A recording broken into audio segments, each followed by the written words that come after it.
রাজধানীর আসাদ গেটে petrol pump পরিদর্শনে এসেছেন জামায়াত আমির ডক্টর শফিকুর রহমান। আমরা দেখতে পাচ্ছি বর্তমানে তেলের যে সংকট, সেই সংকট তিনি সরাসরি দেখতে এসেছেন এবং পেট্রোল পাম্পে আসলে তেল আছে কিনা সেসব বিষয় তিনি পরিদর্শন করবেন। দেখছেন জামায়াত আমির ডক্টর শফিকুর রহমান, তিনি এসেছেন আসাদ গেটের সোনার বাংলা পেট্রোল পাম্প। এখানে দুটি পাম্প রয়েছে, তেলের পাম্প, এবং সেখানে তেলের যে সংকট সেসব তিনি ঘুরে দেখছেন। স্পোর্টস ক্লাব তেলের পাম্প, এই পাম্পে পরিদর্শনে এসেছেন প্রধান বিরোধী নেতা ডক্টর শফিকুর রহমান এবং জামায়াত আমির এবং বিরোধী দলীয় নেতা ডক্টর শফিকুর রহমান তিনি এসেছেন।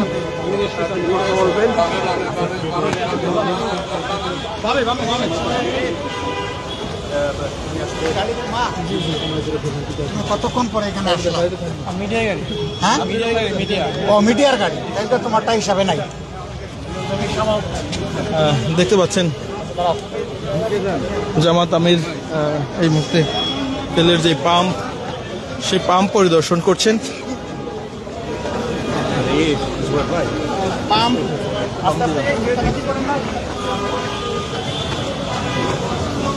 তেল পাম্পে আসলে তেল আছে কিনা সেসব তিনি দেখবেন।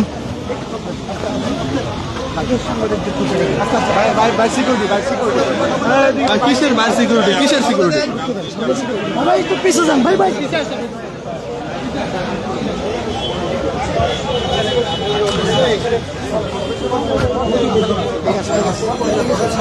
আপনারা কার কি দায়িত্ব এখানে কার কি দায়িত্ব আপনাদের?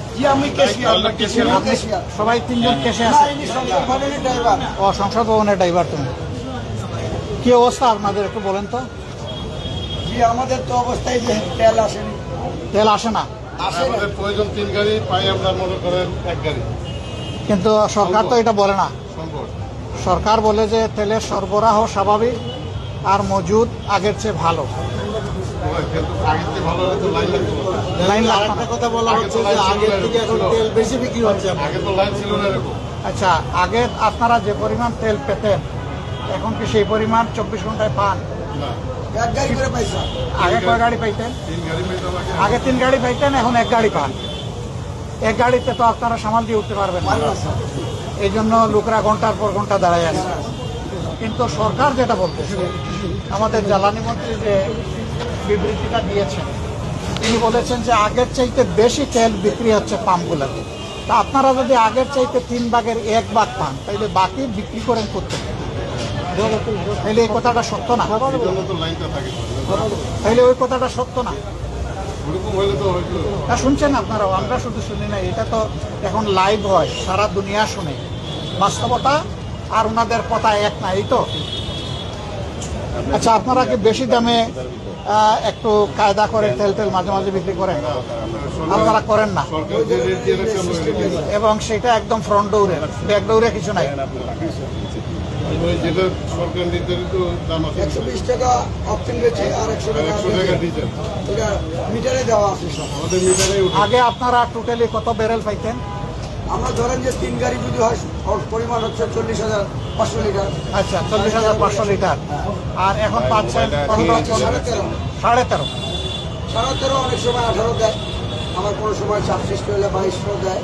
এমন তো না যে এখানে কিছু নিলেন আবার বাইরে অন্য জায়গায় কিছু নিলেন না, ওরকম এই যে এখনই সিন্ধুক খুলে নিয়ে গেলো পে অর্ডার বানাতে। ব্যাপার হয়েছে কি, আমাদেরকে একটা কথা সংসদের ভিতরে বলা হচ্ছে, আমরা বলি মহান জাতীয় সংসদ, পবিত্র জাতীয় সংসদ বলি না? তো সেখানে একটা কথা বললে তো এটার হিসাব দিতে হয়, আমাদের হিসাব নিতেও হয়, আমাদেরকে দুইটাই দেওয়া লাগে নেওয়া লাগে। এই জন্য আমরা বাস্তবে এই অবস্থাটা বোঝার জন্য এসেছি। বলবেন যে এর আগে বুঝেন নাই, হ্যাঁ বুঝেছি, কিন্তু এখন আমরা প্রত্যেক লেভেলে যাচ্ছি। যারা বিক্রেতা এবং যারা গ্রহীতা, তাদের উভয়ের কথা আমরা শুনতে চাচ্ছি, তারা কি বলেন আসলে। তা আপনাদের কথা এবং আমাদের সংসদের কথা মিলছে না, ডিফারেন্ট হয়ে যাচ্ছে। আসলে দেখেন, এই সংকটটা আমরা তৈরি করি নাই, আমাদের সরকারও তৈরি করে নাই। এইটা বিশ্বে একটা যুদ্ধ শুরু হয়েছে, তার একটা কুফল হিসাবে আমাদের গায়ে পড়েছে। কিন্তু আমাদেরকে সত্য কথা বলতে হবে, আমাদের বাস্তবে যা সমস্যা আছে এটা তুলে ধরতে, সবাই বুঝবে, তো তখন কেউ অসহিষ্ণু হবে না, ধৈর্য ধরবে। কিন্তু আপনি যদি বলেন যে সবই আছে, তাই তো লোকরা বলবে তাইলে আমার সবই দাও। আমরা এখানে যেমন গাড়িগুলোতে জিজ্ঞেস করলাম, একটা গাড়ি বললো যে আমি সকাল 5টায় আসি, একটা বললো গতকাল রাত 9টায় আসি। কালকে রাত 3টার দিকে আছে স্যার, ওই যে গাড়িগুলো। হ্যাঁ, রাত 9টার লোক আছে বলে যে পরে আমি যখন কাছে চলে আসছি এখন জানি যে তেল নাই, তা আমি কি করবো, আমি তো এখানে পড়ে আছি। অথচ বলা হচ্ছে যে একই গাড়ি বারবার তেল নিয়ে বিক্রি করছে, এই জন্য তেলের ডিমান্ড বেড়ে গেছে, আগের চাইতে বেশি বিক্রি হচ্ছে। এই কথা একেবারেই অসত্য, কেউ স্বীকার করে। সবাই বলছে সারাদিনে একবারই পাইনি, তাও আমাদেরকে সর্বোচ্চ 2000 টাকা দেওয়া হয়। আর মোটরসাইকেল বলতেছে আপনারাই সাক্ষী যে 500 টাকার আমরা সর্বোচ্চ পাই, নিজে 300 250 এক এক পাম্পের অবস্থা অনুযায়ী সেই রকম আমাদেরকে তেল দেওয়া হয়। তো কারই টাকা পড়ছে 8 ঘন্টা 10 ঘন্টা 7 ঘন্টা 5 ঘন্টা লাইনে দাঁড়িয়ে এইটুকু তেল নিবে, সে বাধ্য হয়ে নিচ্ছে জরুরি কাজ সরার। আমরা দুঃখিত যে আমরা একদিকে জনগণের ন্যায্য চাহিদা পূরণ করতে পারছি না, অন্যদিকে জনগণকে আমরা মৃত্যুক বানায় ফেলতেছি। এটা আসলে জাতীয় লজ্জা, এটা আমাদের খারাপ লাগে। ভাই সত্য কথাটা বললেও অসুবিধা কি? আমি তো আগেই বলেছি এই সংকট এ সরকারের সৃষ্টি হয়, এইটা ইরান ইসরায়েল যুদ্ধের কারণে হয়। তা সবাই মিলে আমরা বুঝবো, সেইভাবে চলবো। তো মিথ্যার আশ্রয় নেওয়ার তো দরকার নেই, জনগণকে ধোঁকা দেওয়ার দরকার নেই। ভালো থাকবেন ভাই। আর আমাদের অনুরোধ, আপনারা যা পাবেন স্বচ্ছতার সাথে এই কাজটা করবেন, পাবেন না কি করার আছে। Thank you. আমার সাথে এমপি সাহেব আছেন, সাইফুল আলম খান নির্মাণ সাহেব, উনি 12 নম্বরের ঢাকা 12 এমপি।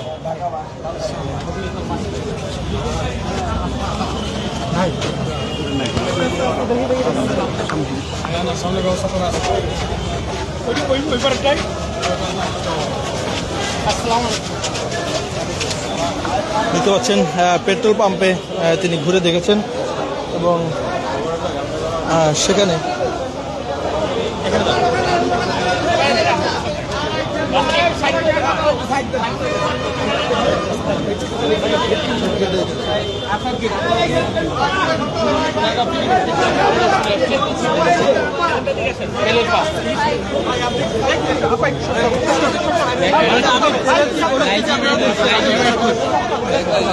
একজন সরকার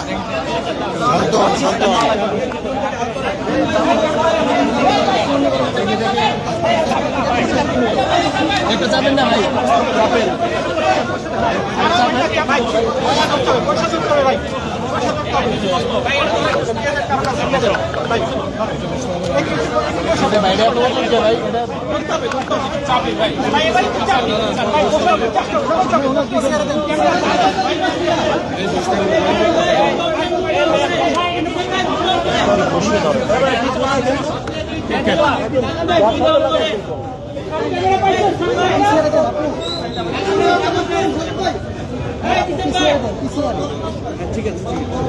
ভাই লাইভে ঢুকতে পারেন। আপনারা ইতিমধ্যে অবগত অন করা বাংলাদেশ জাতীয় সংসদের মাননীয় বিরোধী দলীয় নেতা বাংলাদেশ জামাত ইসলামীর সংগ্রামী আমির আজকে শিশু হাসপাতাল ভিজিট করেছেন, এখানে তিনি ব্রিফও করেছেন। এখন পেট্রোল পাম্প ভিজিট করেছেন, অন করাবো। এই পর্যায়ে সাংবাদিকদের উদ্দেশ্যে ব্রিফ করছেন আমাদের সরকারের প্রিয় নেতা বাংলাদেশ জামাত ইসলামীর সংগ্রামী আমির জাতীয় সংসদের মাননীয় বিরোধী দলীয় নেতা ডক্টর শফিকুর রহমান।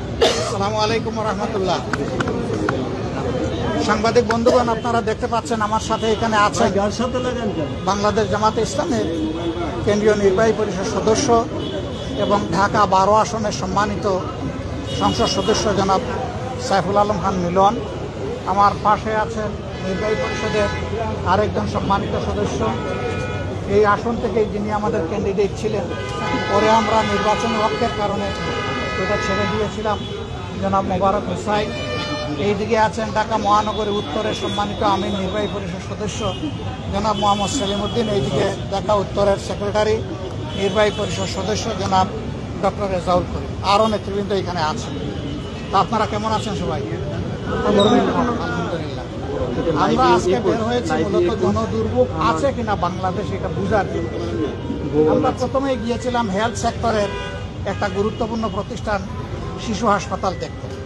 সেখানে কর্তৃপক্ষ আমাদের সাথে ছিলেন, তারা আমাদেরকে অভ্যর্থনা জানিয়েছেন, আমরা তাদেরকে ধন্যবাদ জানাই। তারপরে আমরা হাসপাতালের ভিতরে গিয়েছি, বর্তমানে হাম নিয়ে যে বিব্রতকর অবস্থায় দেশবাসী আছে এটা বোঝার জন্য আমরা মূলত গিয়েছিলাম। তো সেখানে আমরা গিয়ে যেটা দেখলাম যে এইটা বাংলাদেশের একমাত্র স্পেশালাইজড ডেডিকেটেড শিশু হাসপাতাল সরকারিভাবে। এই জন্য সারা দেশ থেকে এখানে রুগী চলে আসে রেফার। তারা এর চাপ নিতে পারছে না। অনেক রুগী এখান থেকে চিকিৎসা না পেয়ে ফেরত যাচ্ছেন। তারা কোথায় যাচ্ছেন তারা তো বলতে পারবেন না, আল্লাহ তালাই ভালো জানে। কাজেই চিকিৎসা ব্যবস্থায় বড় ধরনের একটা ধাক্কা লেগেছে আমাদের অচি অবুজ ফিরিস্তা শিশুদের গায়ে। আমরা সেখানে গিয়ে দেখলাম অনেক শিশুই আছেন। এর মাঝে এই হাসপাতালটা সরকারি না, এটা হচ্ছে সংবিধিবদ্ধ একটা হাসপাতাল। সরকার প্রতি বছর আগে দিত 30 কোটি, এবার দিচ্ছে 28 কোটি। সেই 28 কোটির মধ্যে এ পর্যন্ত তারা ফার্স্ট কোয়ার্টারে 7 কোটি টাকা পেয়েছেন, বাকিটা হয়তো তারা পাবে। কিন্তু এ দিয়ে হাসপাতাল চলে না। এখানে 700টা বেড আছে, বেডের মধ্যে 250 বেড হইল ফ্রি, বাকিগুলো সব রুগীদেরকে খরচ দিয়ে এখানে থাকতে হয় সব কিছু। তো সেই হিসাবে তারা চালাচ্ছে এবং তারা যেটুকু সম্ভব তাদের পক্ষে সর্বোচ্চ চেষ্টা করেছে। আমরা ঘুরে ঘুরে দেখেছি, আমরা শিশুদেরকেও পরিদর্শন করেছি, তাদের গার্জিয়ানদের সাথে কথা বলেছি। আমরা বুঝতে পেরেছি যে এখানে আরো অনেক গুরুত্ব দেওয়া দরকার সরকার। আমরা এও জানতে পেরেছি যে করোনা হাম শুরু হওয়ার পরে হামের ট্রিটমেন্টের জন্য একটা আইসিইউ সরকার করে দিয়েছে। আমরা সরকারের ধন্যবাদ জানাই। ভালো কাজ সরকার করলে আমরা আগেই বলেছি সমর্থন শুধু করবো না, সহযোগিতা। কিন্তু প্রয়োজন অনেক। এই হাসপাতালের বেড বাড়ানো দরকার, সেই সুযোগ আছে। আমরা সরকারের কাছে দাবি জানাই এই হাসপাতালকে, যেহেতু একমাত্র হাসপাতাল বাংলাদেশের স্পেশালাইজড শিশু ক্ষেত্রে সরকারি, এটার বেড বাড়িয়ে অন্তত 2000 করার ব্যবস্থা করা, তাইলে মানুষ কিছুটা রিলিফ পাবে। 2 নম্বর, আমরা জানলাম যে এখানে বিভিন্ন লোকদের অনুদান আছে সরকারের বাইরে। আমরা একটা দল, আমরা জনকল্যাণে বিশ্বাসী একটা দল। জনকল্যাণে আমাদের নিয়মিত কিছু কর্মসূচি থাকে। সেই কর্মসূচির অংশ হিসাবে আমরা একটু শরীক হওয়ার আগ্রহ ব্যক্ত করলে কর্তৃপক্ষ সাদরে এটাকে গ্রহণ করে। আমরা একটা পরিমাণ বলেছিলাম, তারা আরও বাড়িয়ে একটি যন্ত্র সরবরাহ করার জন্য বলেছেন, যেটার অভাবে এখানে শিশুরা কষ্ট পাচ্ছে সেটা ওখানে বলেছি। একটা ব্রঙ্কোস্কোপিক মেশিন তাদেরকে দেওয়ার জন্য বলেছেন। আমরা চেষ্টা করবো, আপনারা দোয়া। এরপরে বের হয়ে এসে বিভিন্ন জায়গায় লাইনে দাঁড়িয়ে থাকা গাড়িগুলোর যারা চালক মালিক, তাদের সাথে আমরা কথা বলেছি। আস্তে আস্তে নেমেছি গাড়ি থেকে, তাদের সাথে গিয়ে কথা বলেছি। যারা মোটরসাইকেলে তেল নেওয়ার জন্য দাঁড়িয়ে আছেন তাদের সাথে, মালিকদের সাথে, আমাদের চালক বন্ধুদের সাথে কথা বলে বুঝতে পারলাম যে একটা গাড়িকে একবারে 2000 টাকার বেশি তেল দেওয়া হয়, আর একটা মোটরসাইকেলকে সর্বোচ্চ 500, নিচে 150 টাকার পর্যন্ত তেল দেওয়া হয়। এইটা বিভিন্ন পাম্প বেঁধে এই বেশ কমটা হয়। এরপরে আমরা এসেছি এখানে পাম্পের কর্তৃপক্ষের সাথে কথা বলতে, মালিকদের কেউ এখানে ছিলেন, এখানে যারা ম্যানেজমেন্টে আছেন তাদের সাথে আমরা কথা বলি। তারা আমাদেরকে জানাচ্ছে এটা হলো আগে প্রতিদিন তারা 3 গাড়ি তেল পেত, এই সংকট সৃষ্টি হওয়ার পরে দেওয়া হয় 1 গাড়ি। এইটা দিয়ে তারা 24 ঘন্টা কাভার করতে পারেন না। যত সময় থাকে দেন, যখন থাকে না তখন তারা বন্ধ করতে বাধ্য হয়। অথচ সরকারের পক্ষ থেকে বলা হচ্ছে আগের স্বাভাবিক সময়ের চাইতে এখন তেল অনেক বেশি বিক্রি হচ্ছে। তাদেরকে আমরা জিজ্ঞেস করলাম, পান এখন 3 ভাগের 1 ভাগ, আপনারা বেশি বিক্রি করেন প্রত্যেকে? তারা বললেন যে এই কথাটা সত্য। আমরা যেহেতু 3 ভাগের 1 ভাগ পাই, ওই আগের 3 ভাগের 1 ভাগই আমরা পাই। সমানও পারি না, বেশি তো প্রশ্নই। সম্মানিত ভাইয়েরা, কি বলবো, জাতীয় সংসদকে বলা হচ্ছে মহান জাতীয় সংসদ, পবিত্র জাতীয় সংসদ, সার্বভৌম জাতীয় সংসদ, অনেক কিছু বলা হচ্ছে। কিন্তু সেই জাতীয় সংসদে দাঁড়িয়ে যদি জাতিকে অন্ধকারে রাখা হয় এবং সত্য কথা বলা না হয়, যদি অসত্য তথ্য দেওয়া হয়, তাহলে এটা জাতির জন্য দুর্ভাগ্যের এবং লজ্জা।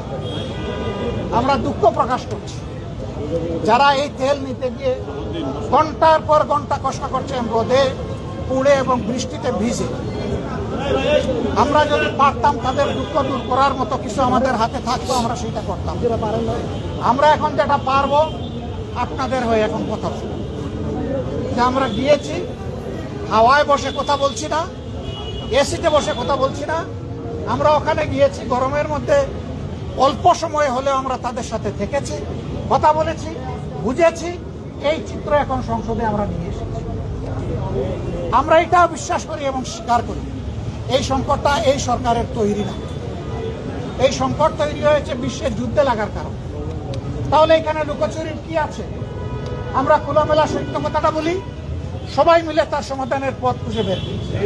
তা না করে ধামা চাপা দেওয়া হলে, ধামা চাপা দিলে সেচে কি পাওয়ার টিলার চালানোর জন্য আমার কৃষক ভাইটা তেল পাবে? যারা বাইক চালাইয়া নিজের সংসারটা কোন স্রোত নির্বাহ করে, আমি জিজ্ঞেস করেছি ভাই আগে কত, বলে যে আগে 1,500-2,000 টাকা রুজি করতাম, এখন কত? না এখন তো 500-600।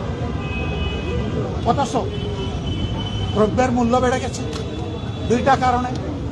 একটা হলো তেলের বাজারে অস্থিরতা, সংকট, এই জন্য পরিবহন খরচ বেড়ে গেছে। আর একটা হলো চাঁদাবাজের রেটও বাড়াই গেছে। এই দুইটার ভার এসে সাধারণ জনগণের গাড়ি পড়েছে। আমরা ইনশাল্লাহ এই ব্যাপারে কথা বলবো। আমরা সকল অন্যায়ের বিপক্ষে।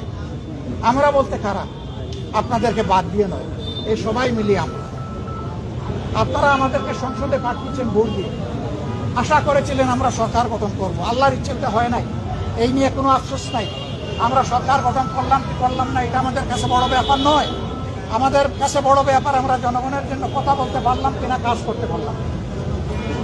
আমরা কথাও বলবো, যেখানে সম্ভব কাজও করবো ইনশাআল্লাহ। সব কাজ এখন চাইলেই আমরা পারবো না, যা আমরা পারবো তা আমরা করবো ইনশাআল্লাহ।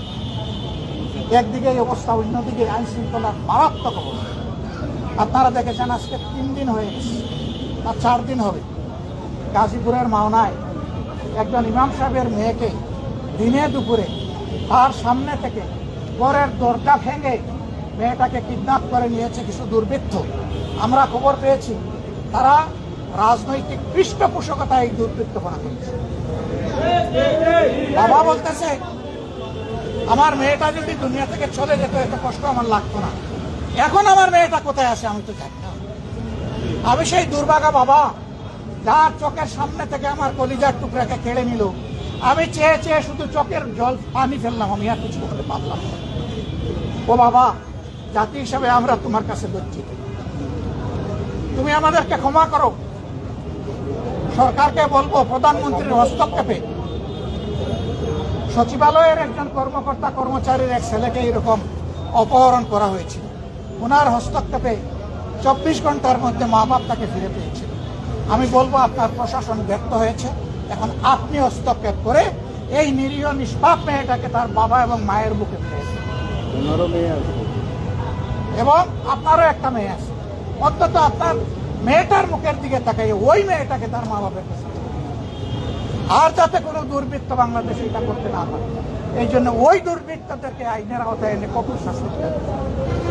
জনগণের সামনে এই শাস্তিটা দৃশ্যমান করে, দ্রুত বিচার করে ওদেরকে তাদের পূর্ণ পাওনাটা বুঝিয়ে দেন। জনগণ আপনার জন্য দোয়া করবে। আর আপনি যদি তা না করেন তাহলে সিদ্ধান্ত নেওয়ার ব্যাপার আপনার। যে দেশের সরকার একটা অবুঝ নিরীহ মেয়ের জীবনের নিরাপত্তা দিতে পারে না, সেই সরকারের দেশ চালানোর নৈতিক অধিকার কতটুকু সেটা আপনারাই বিচার করবেন, আপনাদের উপর ছেড়ে দেবেন। দেশবাসীও বিচার করবেন। আপনারা ভালো থাকবেন।